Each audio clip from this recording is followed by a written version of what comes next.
מקשר עצמי לכל הצדיקים האמיתיים שבדורנו ולכל הצדיקים האמיתיים שוכני האחר וכבוד רבנו הקדוש צדיק יסוד עולם נחל נובע מכוח חוכמה רבנו רבי נחמן פגה ושמחה נח נחמן מאומן זכותו יגן עלינו ועל כל ישראל אמן. ערב טוב à tous. Bezrat Hashem et Siyata Dishmaya, quelques jours de Pessah. La plupart des familles juives sont dans le nettoyage intense de toutes les miettes qui peuvent rester, de tout le chametz possible. On va essayer de préparer, comme on a l'habitude, la fête de façon spirituelle pour essayer de la recevoir de la meilleure façon qui soit et de recevoir le plus de lumière possible pendant cette fête. On sait que c'est la fête de la Géoula, c'est la fête de la libération. Et comme c'est écrit dans plusieurs endroits, Midrashim, Zohar, que de la même façon qu'on a été délivré à Nissan, alors on sera encore délivré à Nissan. Alors on espère tous que c'est ce Nissan-là, mais personne ne peut savoir. En attendant, il y a toujours, même si ce n'est pas une délivrance totale, il y a toujours une partie de délivrance, chacun à titre individuel, qui reçoit une partie de délivrance à chaque Nissan. Donc en fonction de ça, on va, Bezrat Hashem, partager ensemble les paroles de Rabbi Nachman, de Rabbi Nathan, son élève, pour essayer de se préparer au mieux à la fête, pour pouvoir l'accueillir de la meilleure façon qui soit et recevoir le maximum de lumière. Et aussi nous participer à la Géoula, chacun à son niveau. La première chose, c'est que cette année, c'est une année très particulière. Ça nous est arrivé il y a quelques années, il y a 4 ans il me semble, 3-4 ans, et ça ne va pas arriver avant 20 ans. Donc la prochaine fois c'est dans 20 ans, c'est que la fête de Pessah suit immédiatement Shabbat Hagadol. Alors dans les synagogues on a séparé les drachot, les cours de Torah, alors, qui sont généralement le lot de Shabbat Hagadol, qui sont normalement le temps que les rabbanim ils enseignent à leurs élèves la façon de se comporter et de préparer Pessah. Comme là il y a quelques heures entre les deux, ils ont précédé ça à ce Shabbat. Mais il n'empêche que la Haftara de Shabbat Hagadol va être lue seulement Shabbat prochain, et surtout que il y a beaucoup de monde qui ne sait pas comment se comporter pendant Shabbat, dans le sens que on va déjà brûler ce qu'on a l'habitude de faire le Hametz vendredi matin, en ne lisant pas une partie du vidouille, de l'aveu, ou plutôt des paroles qui ont été instaurées par les sages par rapport au Chametz qu'on a vu ou qu'on n'a pas vu. Et il y a différents minhagim. Il y a ceux qui vont manger des pitotes, du pain, vendredi soir. A priori, ça, il n'y a pas de problème. Ce qui est plus difficile, c'est samedi matin pour ceux qui ont ce minhag-là de manger du pain. Parce que à partir de la 4e heure, à la fin de la 4e heure, on ne peut plus manger de pain. On est interdit, l'interdiction de consommer du chametz. Elle rentre en vigueur, donc c'est à peu près 10 heures du matin ici en Israël. Et seulement à la fin de la 5e heure, normalement, on n'a plus le droit d'en avoir. Mais comme on ne brûle pas, alors entre la 4e et la 5e heure, les gens qui vont avoir ça, le peu de pain qui va leur rester, il faut les mietter pour pas qu'il ait une consistance de kazaït. Et ils vont le jeter dans les toilettes et tirer la chasse. Mais c'est quand même un stress. Vous parlez aux femmes qui ont nettoyé énormément, qui ont beaucoup, pas seulement les femmes, même les hommes, les maris qui ont aidé au nettoyage de Pessah, à préparer tout comme il faut. Avoir du pain quelques heures avant la rentrée de la fête, dans la maison, surtout si on a des enfants, c'est très compliqué. Très compliqué. Et c'est très risqué aussi. C'est pour ça que Rav Ovadia, il avait l'habitude quand ça arrivait, comme l'a dit son fils, Rav David Yosef, le Rishon LeZion, le grand rabbin d'Israël aujourd'hui, il a dit qu'il a vu lui-même son père avoir le minhag, et c'était le minhag de beaucoup de très grands rabbanim, de ne plus rentrer, c'est-à-dire de rentrer Shabbat avec une maison cachère, complètement cachère des Pessah, sans aucune miette de pain. Alors vous allez me dire comment on fait pour s'acquitter de la Seouda, puisque vous savez qu'on doit faire un Motzi Lechem Min Haaretz pour la Seouda du soir et la Seouda du matin, et même la Seouda Shlishit, mais ça c'est le même problème pour les deux cas.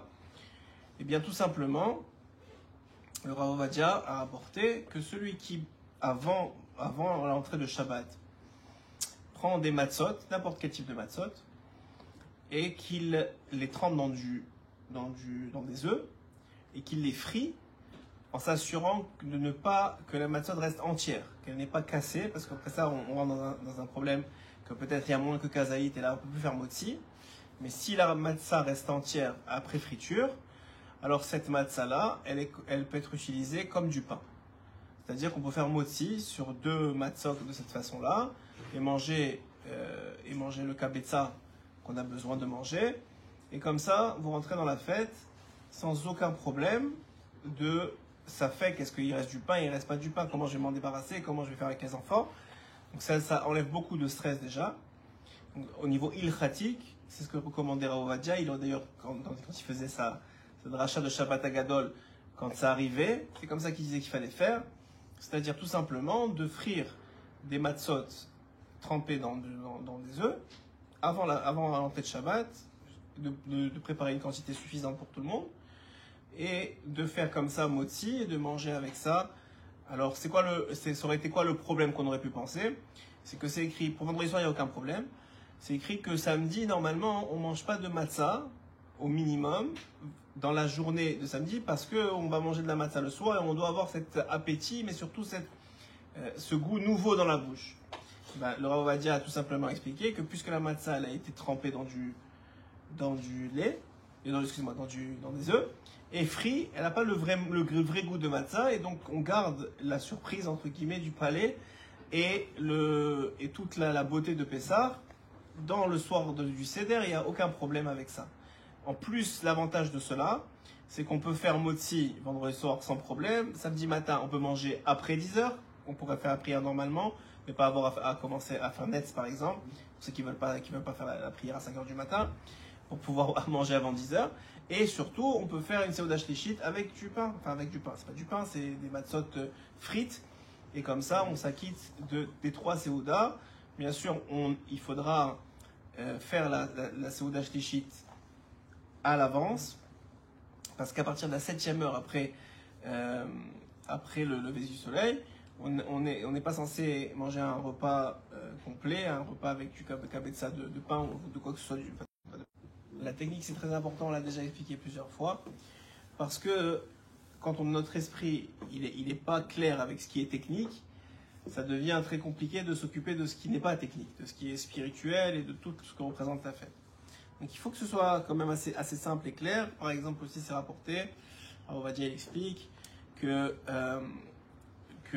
s'il y a une matzah qui est réservée pour le soir du Seder, parce qu'elle coûte plus cher, parce qu'elle est plus meyouchedet, elle est plus spéciale, elle est par exemple avodat-yad, elle a été faite par la main, ou des choses comme ça, qu'on a réservé pour le soir du Seder, cette matzah-là sera mouktsé pendant le Shabbat. On ne pourra pas la toucher, on ne pourra pas la déplacer, on ne pourra pas rien faire avec, elle doit être dans un coin et laissée de côté jusqu'à l'entrée de la fête.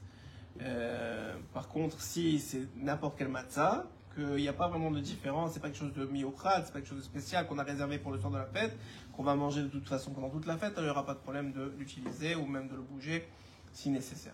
Donc ça c'est pour la technique, pour la spécificité de cette année, que cette année ça tombe juste à la sortie de Shabbat, donc à la sortie des étoiles. On a d'habitude on prépare la table mi-be'odium dans la journée.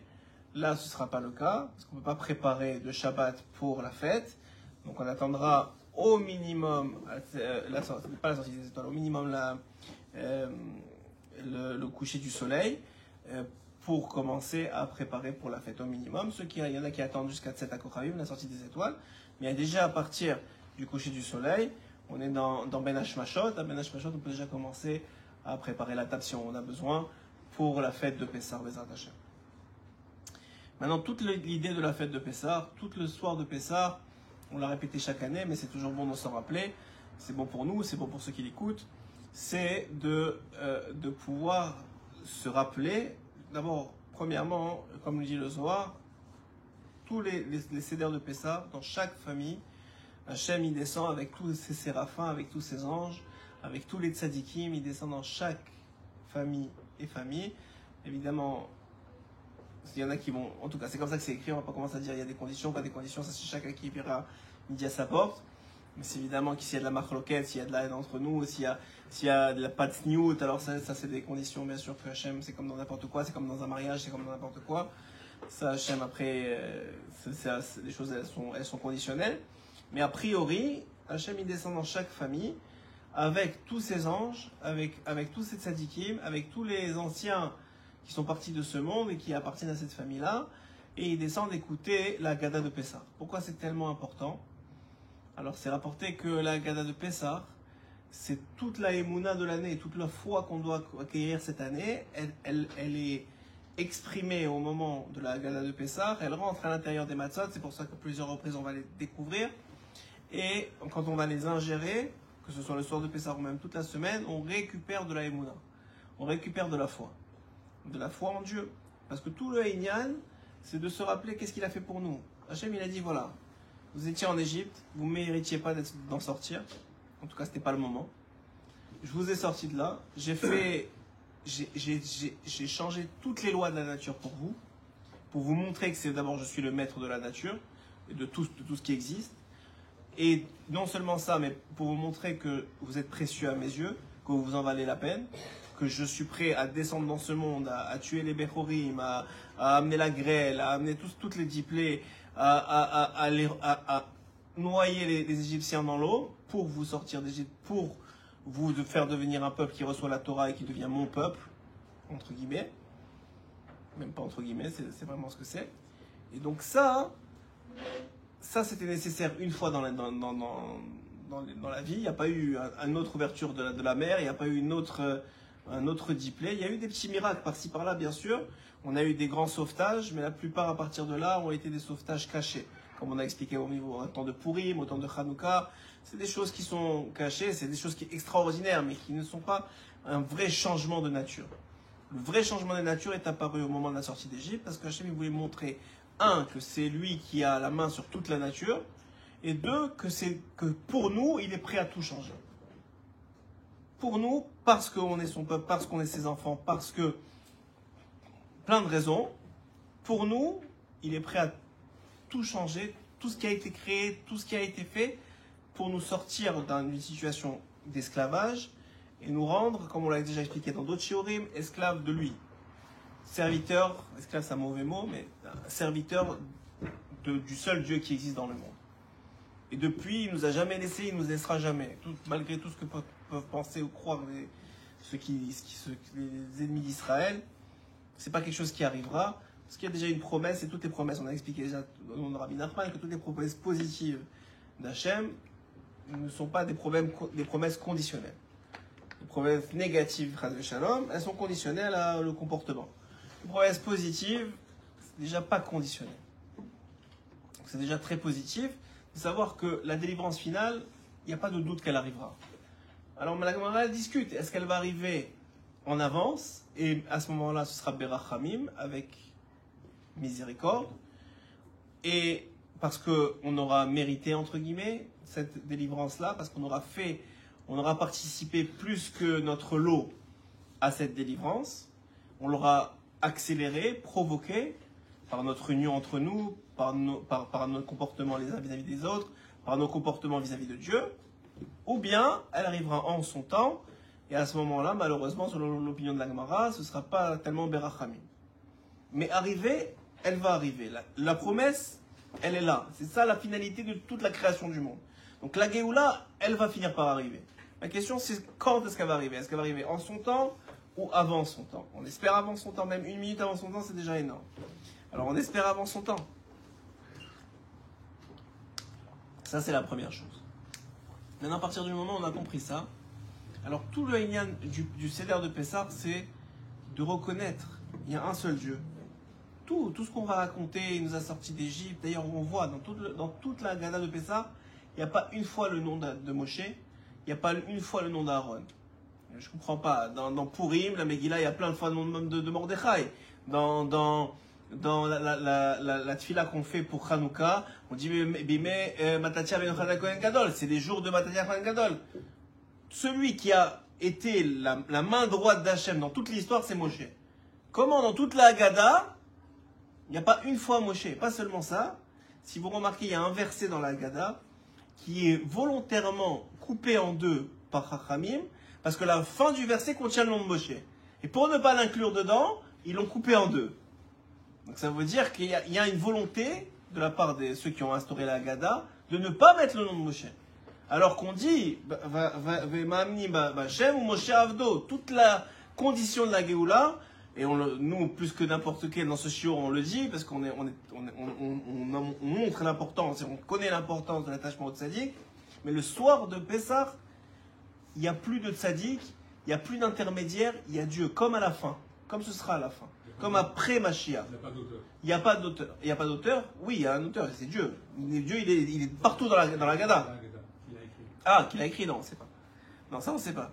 Il y a Machloket, n'est-ce pas? Ouais, il y en a qui disent que c'est Rashi, il y a Machloket. Moi, j'ai vu plusieurs opinions.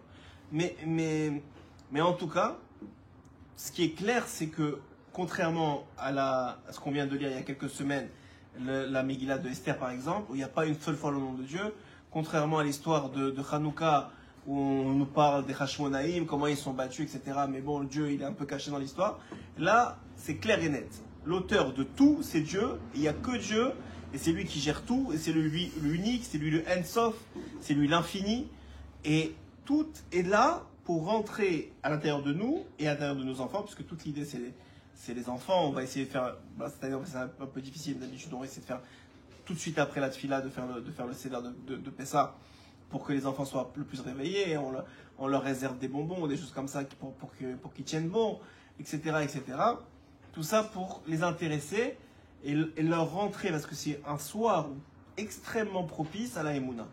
Leur rentrer à l'intérieur de leurs veines, à l'intérieur de leur sang, il y a un seul Dieu, c'est lui qui contrôle tout, c'est lui qui gère tout, et en plus de ça, il nous aime, il était prêt à tout déranger, tout le Seder du Olam pour nous. Un enfant qui sort avec cette foi-là du Seder de Pessah, année après année, il ne pourra pas quitter Dieu. Il ne pourra pas. Tout simplement parce que c'est à l'intérieur de lui. Il comprend qu'il a un père, que ce père, il contrôle tout, il gère tout et il l'aime. Il peut s'évader quelques années, mais il ne peut pas le laisser tomber. Quelqu'un qui a reçu ça, c'est très difficile après de s'éloigner de cette conscience-là. Mais cette conscience, on la reçoit quand? On la reçoit à Pessah. Elle est collective, mais elle passe par l'individuel. Puisque c'est la responsabilité du père, dans chaque famille, d'inculquer à son fils, de parler à son fils et d'enseigner à son fils. C'est la responsabilité du père, donc elle est individuelle par rapport au père, c'est une mitzvah du père. C'est aussi une mitzvah de toute la famille. Tout celui qui parle de la sortie d'Égypte, plus il parle, plus il est méchoubar, comme on le dit dans la Haggadah, plus il est louangé. C'est le moment où, contrairement à toute l'année où Hachem il n'arrête pas de se cacher, il dit regardez, parlez de Moshe, parlez de Matachia, parlez de Mordechai, parlez d'Esther, parlez de Ruth, parlez de qui vous voulez, parce que de toute façon vous parlez de moi, mais vous n'allez pas comprendre qui je suis de toute façon, et je suis tellement loin de vous, et je suis tellement... Alors peut-être c'est pas le moment, mais le soir de Pessah c'est le moment. C'est le moment où Hachem il descend à l'intérieur de chaque famille et dit je suis là, c'est moi depuis le début qui suis là, c'est moi qui gère tout depuis le début, et j'ai voulu montrer au monde entier, mais surtout à vous, mes enfants, au moment de la sortie d'Égypte, de quoi j'étais capable.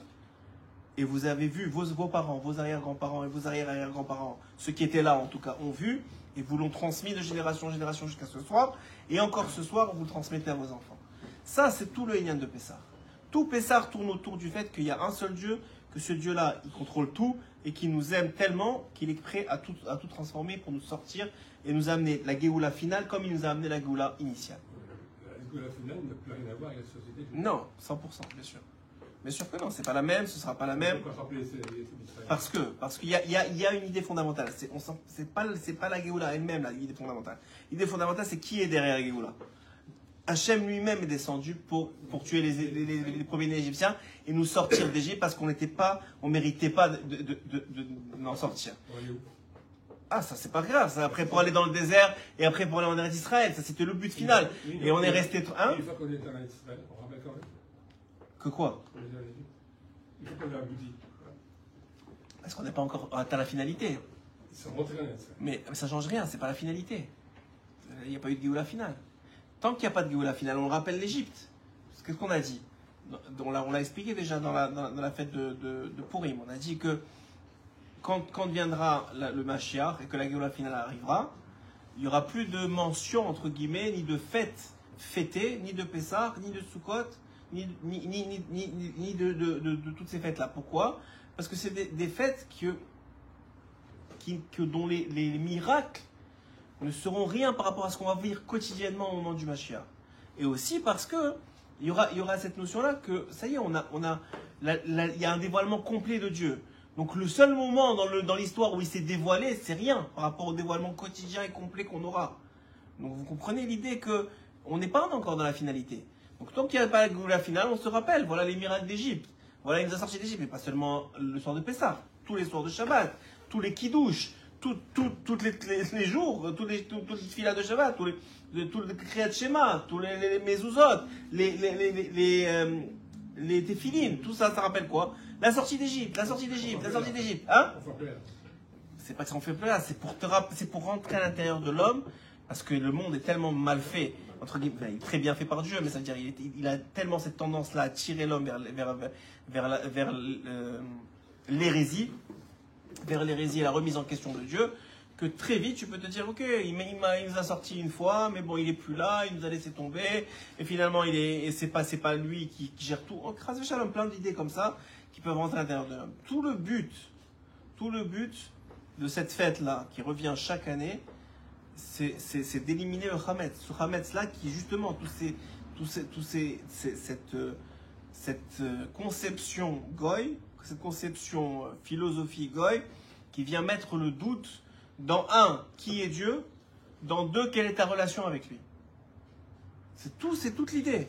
C'est que si on n'avait pas cette fête-là, on aurait été, déjà aujourd'hui on a assimilé, mais ça aurait été une assimilation qui n'a aucune mesure avec ça. Probablement, on se rappellerait même pas qu'on est juif. Pourtant, on a d'autres fêtes. Oui, exactement.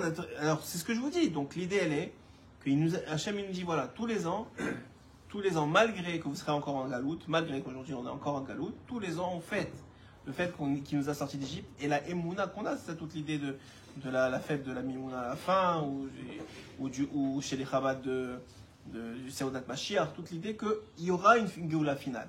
Et que de la même façon, Hachem, qui est unique, qui est le seul Dieu de ce monde, qui est le seul qui gère ce monde, qui est le seul qui contrôle le monde dans chaque détail, et qui est notre seul Père dans le sens que notre relation avec lui est unique aussi, eh bien ce même Dieu va nous sortir dans la Géoula finale. Et c'est le Seder de Pessah, qu'il y a un Seder, on avait expliqué déjà dans les années précédentes, pourquoi ça s'appelle un Seder, parce que dans la vie il faut un Seder.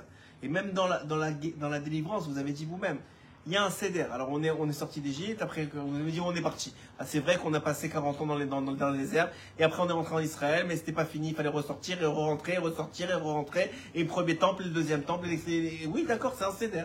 Alors le Seder il a aucun sens aujourd'hui, mais quand arrivera, on le dit à chaque fois, quand arrivera la délivrance finale, alors il n'y aura plus de questions, parce que tout prendra un sens, et on arrivera à cette finalité-là. Et c'est ce qu'on attend tous. Parce qu'il n'y aura plus de maladie, parce qu'il n'y aura plus de problème de shalom bayit, plus de problème d'éducation des enfants, plus rien. Il y aura une délivrance totale par rapport à un dévoilement total de Dieu. Mais pour ça, il nous faut notre part dans cette délivrance. Et on a chacun notre rôle et notre part dans cette délivrance, que ce soit dans notre comportement vis-à-vis des autres, ou que ce soit dans notre comportement vis-à-vis de Dieu.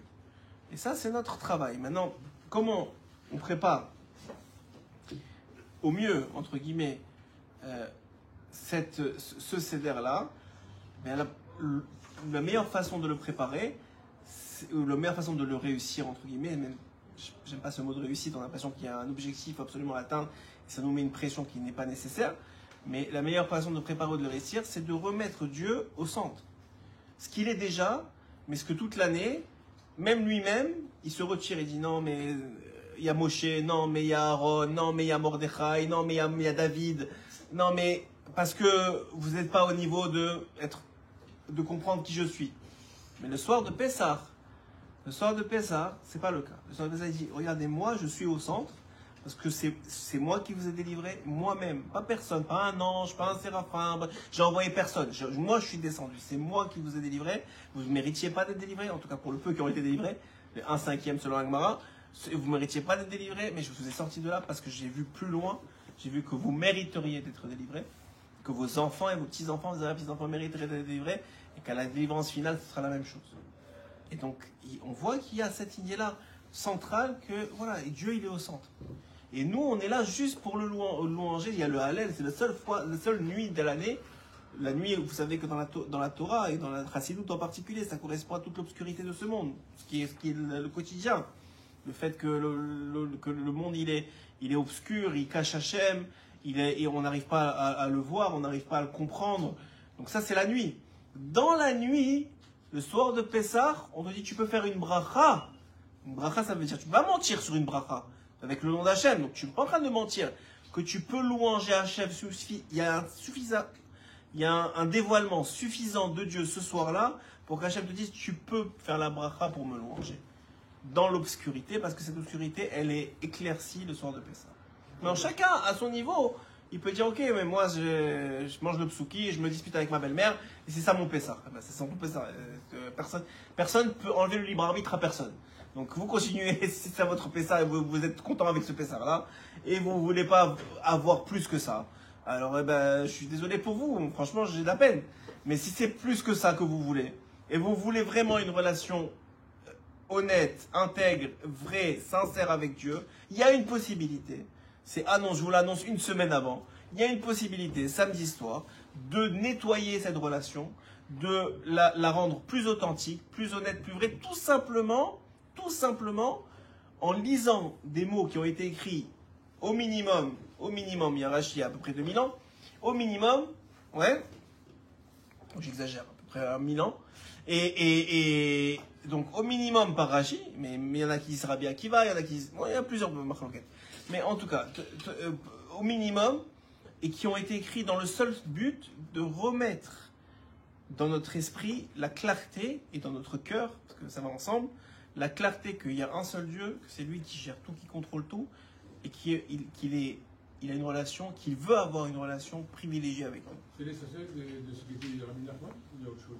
Bien sûr, alors ça c'est l'essentiel de ce que dit Rabbi Nachman. Maintenant, on va lire ce que Rabbi Nathan il va dire pour étayer ce qu'on est en train de dire. Moi, comme on a l'habitude, je vous donne d'abord l'introduction qui nous permet d'avoir une idée plus large de ce que ça veut dire, de ce que c'est censé vous représenter. Après ça, on rentre dans les mots de Rabbi Nathan qui sont des mots tellement extraordinaires aussi. Et vous allez voir qu'est-ce que ça veut dire. Maintenant, Rabbi Nathan, il va dire la chose suivante. Hine Geulat Mitzrayim Eikara, l'essentiel de la sortie d'Égypte, l'essentiel de la délivrance d'Égypte. C'est quoi l'Égypte? L'Égypte, vous savez que Mitzrayim, ça finit par un mème qui est fermé. Pourquoi? Parce que Mitzrayim, c'est écrit dans le Midrash, que personne ne pouvait sortir d'Égypte. Pourtant, il n'y avait pas de garde qui gardait l'Égypte. Il y avait des chiens, des choses comme ça, mais il y avait surtout des forces maléfiques. Des forces spirituelles maléfiques qui faisaient qu'un homme ne pouvait pas sortir d'Égypte. Aujourd'hui, on est très très proche de ça. Aujourd'hui, il y a des forces spirituelles négatives très très fortes qui gardent l'homme en esclavage de ce monde, de son argent, de la santé, du peur de lendemain, de l'angoisse. Aujourd'hui, les maladies, on le répète à chaque cours presque, les maladies psychosomatiques ou psychologiques, je ne sais pas comment on les appelle, ou émotionnelles, n'ont jamais autant existé, n'ont jamais été autant en pourcentage de population autant influente. On voit des enfants aujourd'hui qui sont angoissés, qui sont stressés, qui ont peur. Ils ont 5, 6, 7 ans. Tu dis, mais comment c'est possible? Je ne sais même pas comment c'est la vie. À l'époque, on était tellement insouciants, encore plus vous, à votre génération qu'à la nôtre. Mais ça veut dire, on était insouciants et on ne pensait pas au lendemain et on est stressé de quoi? Donc pourtant, vous n'avez pas vécu, je suis sûr, dans des familles riches ou des trucs, mais on avait une certaine insouciance qu'ils ont perdue aujourd'hui. Cette insouciance n'existe plus chez l'enfant. Pourtant, il a plus que ce qu'on avait nous. Comment ça se fait? Parce que les forces négatives sont de plus en plus pesantes, même chez les enfants. Donc ça c'est une réalité. Maintenant, cette force-là, elle est combattue par quoi? Par la Emouna. C'est la Emouna qui fait tenir dans ce monde. Celui qui n'a pas de foi, il peut tout de suite trouver un pont d'où il peut sauter et y aller. Parce que sans foi, c'est pas la peine de vivre. Quand tu vois ce qui se passe au quotidien, tous les jours, sans Emouna, qu'il y a quelque chose derrière, qu'il y a un Dieu derrière, qu'il y a quelqu'un qui nous veut du bien derrière, c'est pas la peine. C'est pas la peine de se lever le matin. Donc il faut cette foi-là. Donc il dit Rabbi Nathan, l'essentiel de la sortie d'Égypte, qu'on a dit, c'est le Mitzrayim qui finit par un même qui est fermé. Ce même qui rappelle l'oppression de Mitzrayim, que même Moshe Rabbeinu, il ne pouvait pas parler avec Dieu en Égypte. Il était obligé, je le répète à chaque fois, il était obligé de sortir d'Égypte pour avoir cette discussion avec Dieu. Il ne pouvait pas lever la tête au ciel. C'est comme si le ciel il était sur leur tête, il était trop pesant. Ne parlons pas de l'esclavage et de la difficulté, le fait qu'ils se moquaient d'eux et qu'ils donnaient aux hommes le travail des femmes, le travail des hommes, etc. Et d'ailleurs, c'est aussi notre responsabilité en tant que père, en tant que parent, surtout vis-à-vis de nos enfants, de connaître les midrashim. Il y a plein de midrashim sur la sortie d'Égypte, que les enfants, qu'il faut être capable de transmettre aux enfants. Qu'est-ce qui était dur en Égypte? Pourquoi on mange du maror? Pourquoi on mange... On va rentrer un peu dans les halachot aussi, c'est important d'avoir clairement la soirée en tête. Mais pour comprendre d'abord et avant tout que la sortie, l'Égypte, c'était une oppression totale spirituelle. C'était impossible de parler avec Dieu. Comme aujourd'hui, vous parlez de Oudit Farid Bodedout, on dirait qu'est-ce qu'on a demandé? Qu'est-ce qu'on a demandé aux gens? Alors quoi? C'est rien, vous levez la tête au ciel, vous parlez avec Dieu, c'est lourd, il y a des gens, c'est difficile pour certaines personnes. Parce qu'il y a cette clipa spirituelle extrêmement intense, qui est une sorte de lourdeur qui se met sur les épaules de l'homme. Donc dit Rabbi Nathan, l'essentiel de la sortie d'Égypte, c'est qu'on a été capable d'être de nouveau joyeux. Vous savez comment vous pouvez savoir si un homme a de la émouna? Très simple. Très très très simple. Est-ce que c'est un homme joyeux, heureux, il a le sourire? Ou est-ce qu'il est tout le temps stressé, angoissé, pire encore, il se met en colère toute la journée? Ça, voilà, vous avez quelqu'un qui est dans l'aspect déjà de la Géoula, déjà, même si on n'est pas encore en Géoula, vous avez déjà un aspect de Géoula parce que la personne, elle relativise, elle sait qu'Hachem il lui veut du bien, elle sait qu'il fait son tikkun de toute façon, elle voit tout positivement, elle sourit, elle est heureuse. Ça c'est déjà une sorte de Géoula. C'est déjà la personne. Rabbi Nathan il a dit, moi j'ai déjà eu mon Mashiach. Moi j'ai déjà eu ma Géoula. J'ai pas Klalit comme vous avez dit, on attend la Klalit. Mais c'est déjà un signe. Ou bien, non, angoissé, stressé, peur du lendemain. Pire encore, comme j'ai dit, coléreux, comme il dit le Zohar, que celui qui se met en colère, Shabbat, c'est comme s'il avait allumé le feu. Ne parlons pas de Nagmara, qui dit que quelqu'un qui se met en colère, c'est comme s'il a fait Abodazara. C'est-à-dire qu'il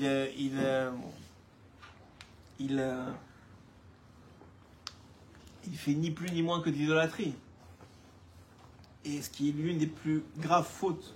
Donc pourquoi? Tout simplement parce que quelqu'un qui se met en colère, je ne vous parle pas de faire semblant de se mettre en colère pour éduquer ses enfants. Se mettre en colère vraiment, quelqu'un qui se met en colère vraiment, il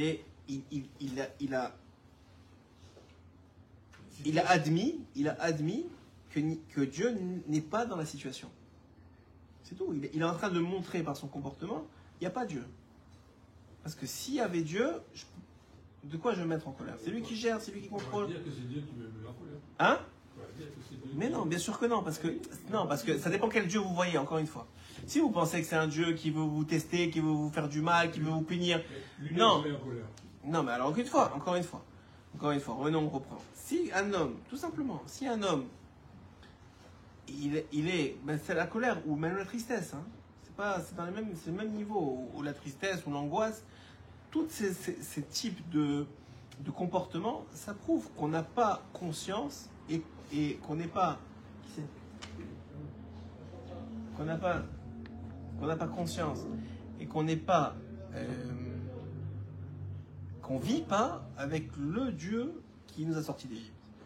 Parce que celui qui nous a sortis d'Égypte, il a causé une très très grande joie chez nous.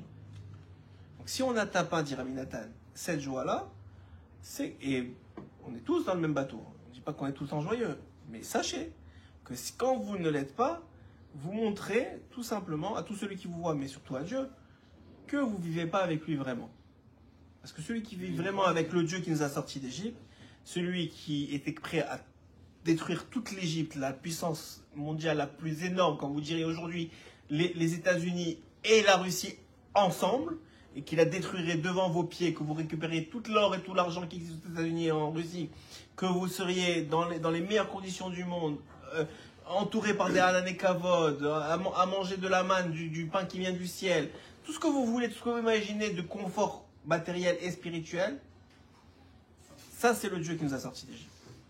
C'est celui qui était prêt à détruire l'Égypte, à détruire tous ceux qui nous ont fait du mal, à nous montrer leur destruction pour nous calmer, à nous ouvrir la mer et aussi dans les midrashim, dans l'ouverture de la mer, que l'eau elle était claire pour que l'un voit son ami dans une autre tribu, etc., etc.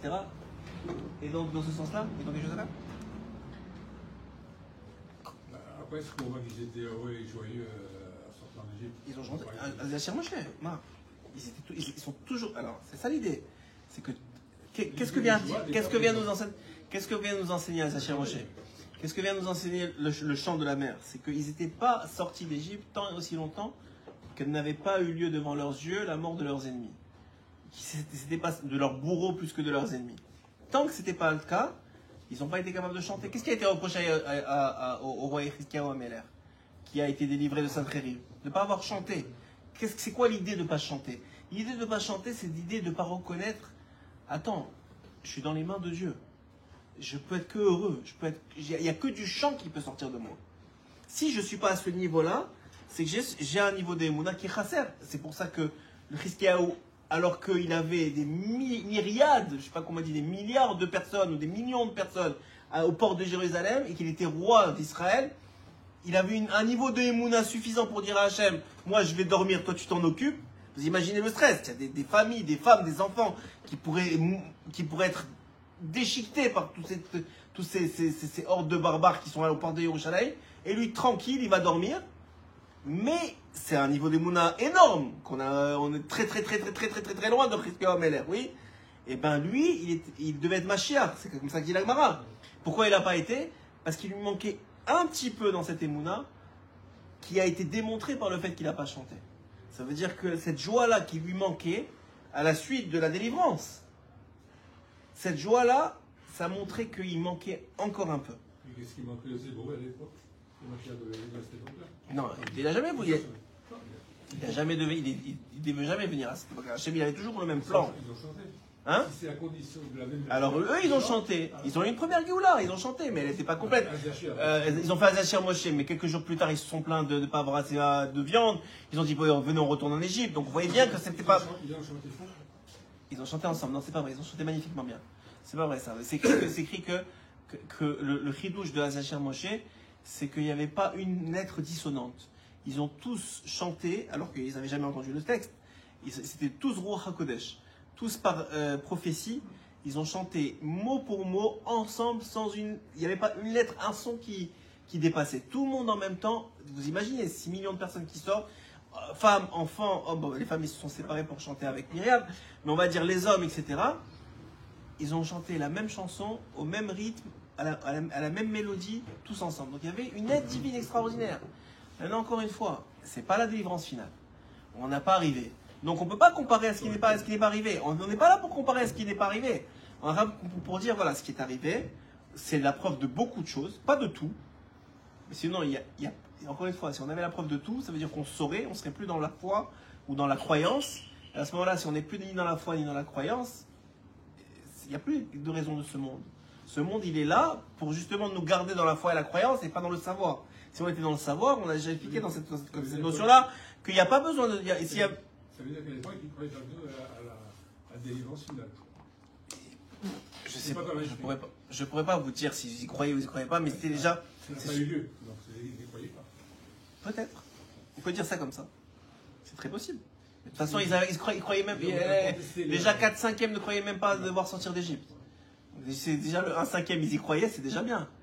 Et même dans ceux qui se croyaient, il y avait des gens aussi rachats que Dathan et Aviram. Donc on n'était pas dans les meilleures catégories. Ou que Korach plus tard qui a montré qu'il avait un manque d'émouna très très fort dans Moshe. Et alors qu'il était très très... Voilà, donc on voit qu'il y a des défauts, bien sûr. Mais encore une fois, notre rôle, c'est pas de juger qu'est-ce qui s'est passé à cette époque-là. Parce que nous, probablement, si on était à leur place, on aurait été bien pire. Donc c'est pas ça. Nous, notre rôle, entre guillemets, ou ce que nous demande Hachem, ou ce qui semble nous demander Hachem, selon ce que moi j'étudie, ce que je vous transmets, c'est qu'est-ce qu'on fait avec ce qui s'est passé il y a 3000 ans, aujourd'hui, pour qu'on tienne bon encore une année. C'est tout simplement ça. Vous avez souvent dit que le Rabbi Nachman, Ils vont faire semblant. Oui, bien sûr. Alors on fait semblant. Alors on commence par faire semblant. Dans la Simcha, il y a ce concept-là de faire semblant, même dans la Emouna. Mais il y a une recherche de sincérité. Il ne faut pas se tromper, il y a une recherche de sincérité. Tout le but, c'est la sincérité. On ne peut pas commencer. Tout le but de l'Ibo des doutes, c'est quoi? C'est de bas les masques. C'est de parler avec Hachem sincèrement, entre toi et lui, et d'être dans une relation, pas d'égal à égal, mais comme d'un père à un fils, c'est-à-dire une relation tellement proche et tellement sincère que je n'ai pas besoin de me cacher, je n'ai pas besoin de me déguiser. Je suis devant toi. Alors, on ne parle pas de Moshe encore une fois, on parle d'un père avec son fils. Moshe, c'est encore un autre niveau, il n'y a pas de différence entre Moshe. Vous dire la vérité, il n'y a pas de différence entre Moshe et Hachem. Il n'y en a pas. Moshe, il a eu une annulation tellement grande qu'il n'y a pas de différence. Et c'est ça l'erreur de Korah. C'est encore un autre sujet, c'est un chiron en soi. Il n'y a pas de différence entre Moshe et Hachem. C'est Hachem qui le met en direct. C'est comme si vous aviez une vitre complètement lisse et complètement claire. Il n'y a pas de différence. Moshe, c'est la continuation d'Hachem dans ce monde. C'est tout. C'est un vecteur. On ne peut pas comparer. Ça n'a rien à voir avec nous, avec n'importe qui existe là. À part les tzadikim dans chaque génération, qui sont Moshe de la génération. Mais à part ça, il n'y a pas. Donc ça, on n'en parle même pas. On parle de nous, qu'est-ce qu'on fait maintenant? Nous, qu'est-ce qu'on fait maintenant? Nous, si on n'a pas cette bouée, ces bouées, parce qu'en vérité, elles sont données à plusieurs moments de l'année. Mais là, on prépare Pessah. Donc, si on n'a pas cette bouée, on est garanti à l'assimilation. Si ce n'est pas nous, nos enfants, si ce n'est pas nos enfants, nos petits-enfants, s'il n'y a pas cette bouée de Emouna, cette bouée de la sortie d'Égypte, cette bouée que Hachem il nous a montrée devant des milliards, devant le monde entier. C'est comme si vous voyez aujourd'hui dans toutes les nouvelles du monde, voilà, Hachem il a délivré le peuple d'Israël. Voilà, Hachem il a détruit tout Gaza. Voilà, Hachem il a fait... Hachem lui-même, pas Tzahal, pas truc, Hachem lui-même. Ok? Hachem avec la grêle, avec les animaux sauvages, des choses qui ne sont pas sous le contrôle de personne, sauf de Dieu. Donc, si on avait ça aujourd'hui, ce qu'on a eu, normalement c'est ça l'idée, c'est d'être tellement dans le corps, le pouvoir de l'imagination qu'on a, le mettre tellement au service de ça, de cette agada-là, et être tellement bon dans la corps d'imagination qu'on est capable de transmettre à nos enfants, que ce corps d'imagination, il devient un corps de sainteté proche de la prophétie, proche de la réalité. Et là, on peut rentrer d'abord en nous, mais aussi à tous nos enfants, et cette émouna-là, que oui, Dieu il existe, que oui, Dieu il est présent, que oui, Dieu il contrôle tout, et que oui, Dieu il nous aime, et que oui, Dieu il va nous sauver comme il nous a sauvés. C'est tout ce qu'on a besoin pour tenir encore une année, encore une année, encore une génération, encore une génération. Je ne sais pas combien de générations il reste, je ne sais pas. On ne sait pas. Il y a plein de rabbinim qui vont dire c'est demain, c'est après-demain. Moi, j'ai jamais été tous ces rabbinim-là, et je ne vais pas commencer aujourd'hui. Ça, on entend depuis des années, mais tant mieux, il en faut. Mais c'est pas ça qui moi, c'est jamais ça qui m'a aidé à tenir.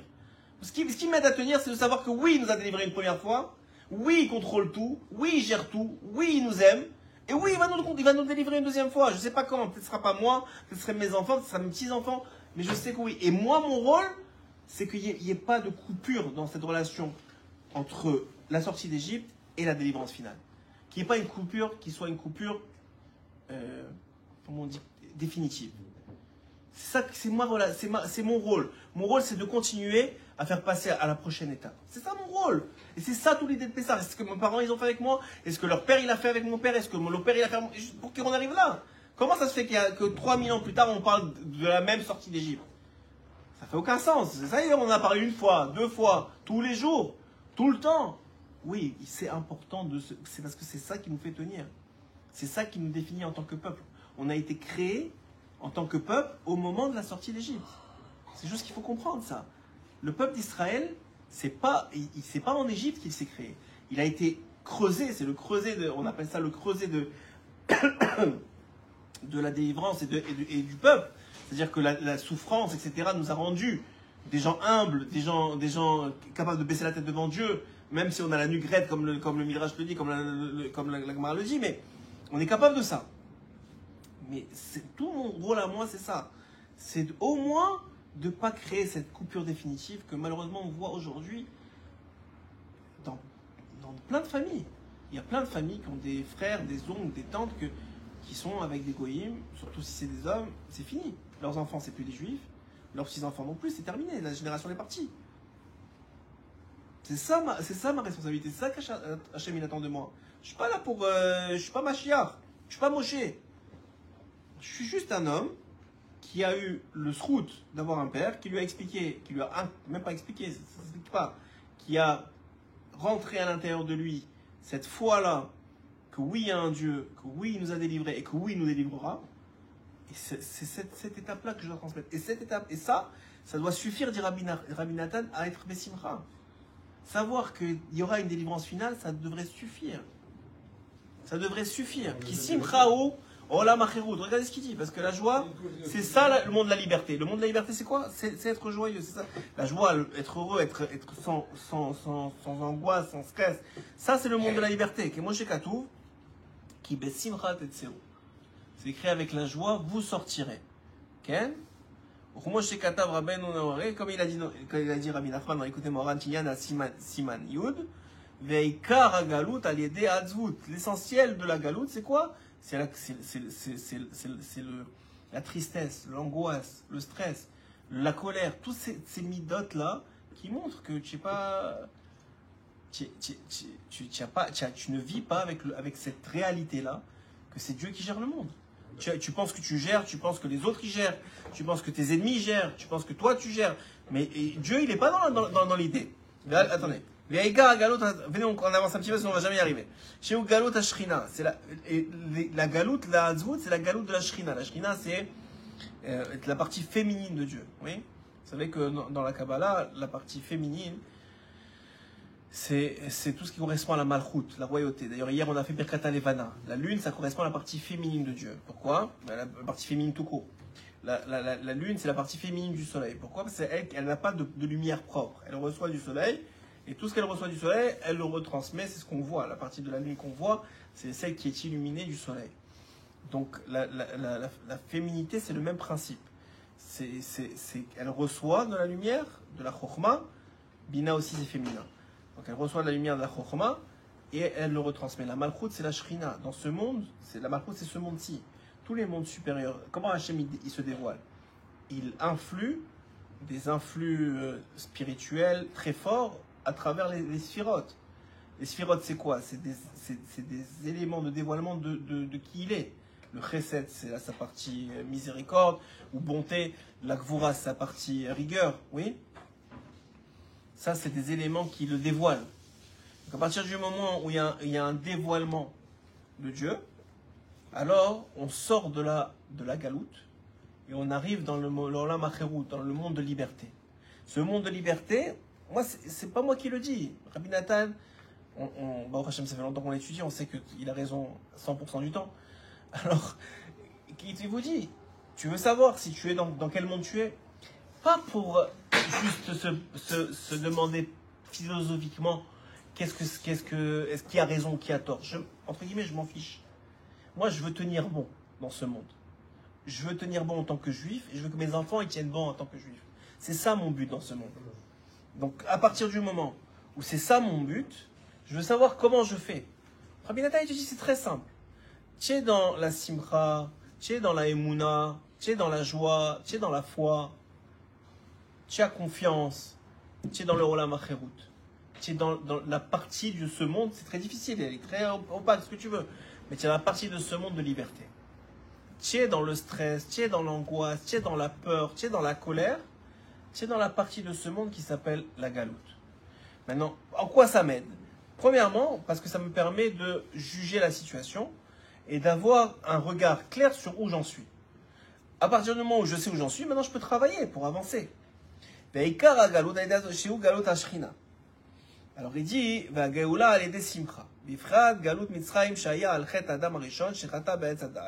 il dit de toute façon, même Galut Mitzrayim, on a été renvoyé en Égypte, c'était même pas notre faute. C'est une histoire qui remonte depuis Adam Arishon qui a fauté. C'est lui qui a créé que, ça Alpi Kabbalah, tous les nitzots qui ont été, les étincelles qui ont été éparpillées au moment de la faute, elles se sont retrouvées par providence divine en Égypte et qu'il fallait aller les chercher. Aujourd'hui, elles sont dans le monde entier. C'est pour ça que les Juifs se retrouvent dans le monde entier. Mais nous, on n'a rien, entre guillemets, on faisait partie d'Adam Arishon, donc on avait une responsabilité. Mais je veux dire, cette responsabilité-là, elle était depuis la faute originelle. C'est même pas en Égypte, entre guillemets. C'est pas parce que la génération de l'Égypte mériter la galoute. Ou qu'aujourd'hui, nous, on mérite la galoute. C'est parce qu'il y a une faute qui n'est toujours pas réparée. D'ailleurs, c'est toute l'idée que Racham, ils n'arrêtent pas de dire pourquoi est-ce qu'on est encore en galoute, parce que la destruction du temple du deuxième temple a été faite à cause de Sinatrinam, pourquoi, parce qu'on fait tous partie de la même âme, et si on n'est pas capable de...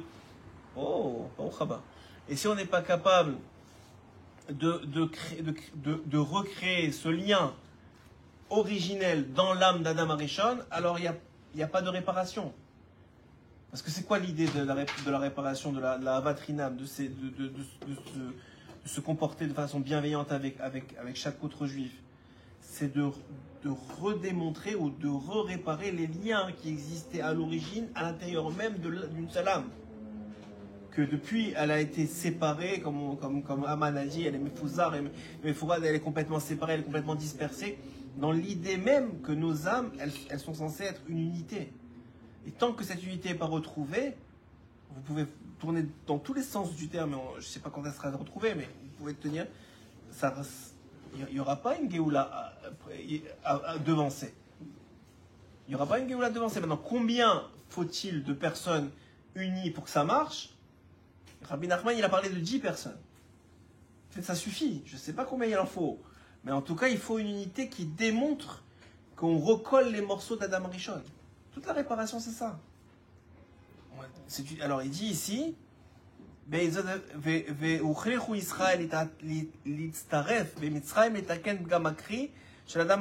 qu'Adam Rishon, il a laissé sa femme pendant 130 ans, il a fait Zera Levatala, bon, tout ça on le sait. Et Karatikon a aidé Simcha. Comment on fait? On montre à Hachem qu'on a conscience qu'il est présent et qu'on a confiance en lui. Maintenant, ça c'est très très difficile. On dit des mots là, mais dans le quotidien de chaque jour, c'est très difficile. Surtout aujourd'hui. Très difficile. C'est un vrai travail. Mais ce travail-là, il nous incombe. Et on a une aide divine. On a une sorte de push, on a une sorte d'aide qui vient d'en haut, le soir de Pessah. Pour recharger les batteries. Pour encore une année être capable de pouvoir Hachem et de tenir bon. Tout ce qu'on a, j'ai besoin de tenir jusqu'à la prochaine étape. Aujourd'hui, c'est comme ça que ça marche.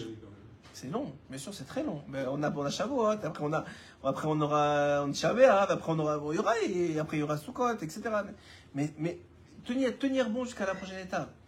Vous savez, le plus gros problème, entre guillemets, de la plupart des gens, d'ailleurs c'est ce que dit le Baal Shem Tov HaKadosh. Il dit la plupart des gens, c'est quoi la différence entre un tzaddik et un rachat? C'est que le tzaddik, il ne s'est pas posé la question de combien haute était la montagne pour commencer à la monter. Alors que le rachat, il a dit, mais attends, c'est trop haut, c'est pas la peine que je commence. C'est la seule différence. Le tzaddik, il a continué à avancer. Finalement, il est arrivé au sommet sans s'en rendre compte. Et le rachat, il n'a jamais commencé, parce qu'il a dit, de toute façon, c'est pas pour moi. C'est pas compliqué. Alors nous, c'est quoi? On va commencer à réfléchir, mais oui, mais vous comprenez, mais il aurait dû avoir la Géoula directement sortie d'Égypte, et pourquoi il l'a pas eu? C'est méoutard, c'est comme on dit en hébreu, c'est superflu. Qu'est-ce que j'ai besoin moi aujourd'hui pour continuer à vivre? Et pour que mes enfants continuent à être juifs? C'est quoi ce que j'ai besoin aujourd'hui? J'ai besoin d'une foi dans un Dieu unique, qui contrôle tout, qui gère tout, et qui m'aime suffisamment pour me sortir de là.